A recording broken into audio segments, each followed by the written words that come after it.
I want you to understand that vision has a process. When God gives you a vision, you have a clarity about it. There is a process of vision. Vision is not achieved in a day. When you have a vision about where you are going, there are steps, there are processes that guides you to where you want to go. And along the line, God will use the vision He gave you to build you. Sometimes we think that we are the one trying to walk towards our vision. We are the one trying to run towards our vision. Whereas God gave you the vision, to use the vision to build you up. If you have a vision and the vision could not build you up, then you are not really going through the process of vision. If God asks you to establish a church, or God asks you to establish a school, or God asks you to establish a company, there is a system around the school God asks you to establish that is going to help you to build up your character, to build up your strength, to be able to manage stress and the likes of things. And from it, as you are trying to build the vision in turn will be building you. And those are the ways that you can pattern, those are the ways you can follow for you to achieve a successful vision. Vision has a process. You can't just start something in a day and achieve it once. And that is the problem with our generation. We tend to start something within the twinkling of an eye, and we expect it to yield immediately. It doesn't work with that. God does not work with that. It takes time. There are times and seasons for everything. And you must try as much as possible to know how to wait. And in your waiting, learn how to plan. Mind you, let me tell you this. God has planned for everybody, but God will never plan for you.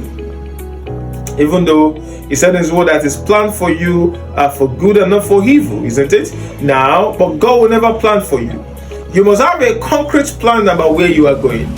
If you don't have a concrete plan about where you are going, you might wait forever. So it is your plan that projects you forward, that projects you forward. And mind you, get note of this, take note of this. You will fail along the line. But many times, you will fail along the line. But don't get discouraged. Keep going. People will mock you. The same set of people that you felt they should be able to encourage you. They will mock you along the way. They will talk down on you that you don't know what you are doing. But don't mind whatever you are hearing. Tell you at the end of the day you will have a soft landing. And mind you, those who have mocked you at a point in your life, they will come back to celebrate you.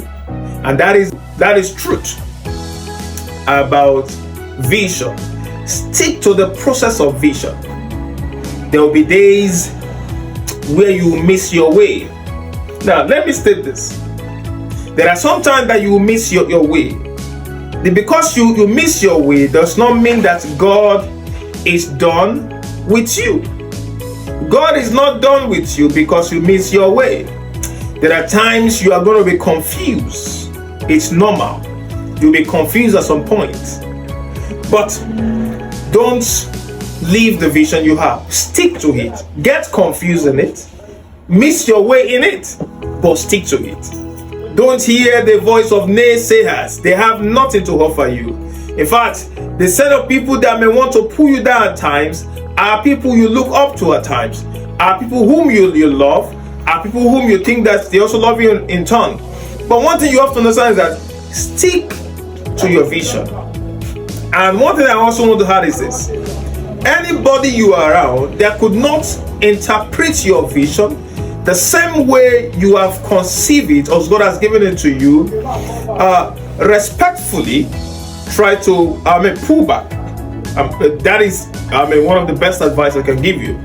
Because I keep saying this over and over again. In the next 40 years, in the next 50 years, when you look back, can you beat your chest and say, oh, I take responsibility for my success and my failure? Has my vision been truly interpreted the way God has given it to me?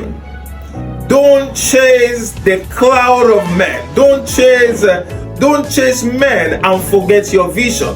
It is good to have a mentor. It is good to go after people who have proven results. But don't chase men at the detriment of your own vision. Stay with your vision and it will work for you. Don't follow people because of what you think they can offer you. If nobody is not talking your vision to you, if nobody is not coming to realization of your vision with you, love them, don't hate them, but make sure that you stick to what you are doing. Because at the end of the day in your life, you are the one that will bear the highest branch of it. I've always told my colleagues and friends and junior ones that never be apologetic about decisions of your vision. It is between you and God. In as much that you have to give the honor to whom honor is due to. Respect the people ahead of you because they also pay the price to get to where they are. But if what they are doing does not align with your vision, then it's better to respectfully try to pull back and focus on your vision. Stick to the process of vision and the Lord will help you. Thank you so much for watching.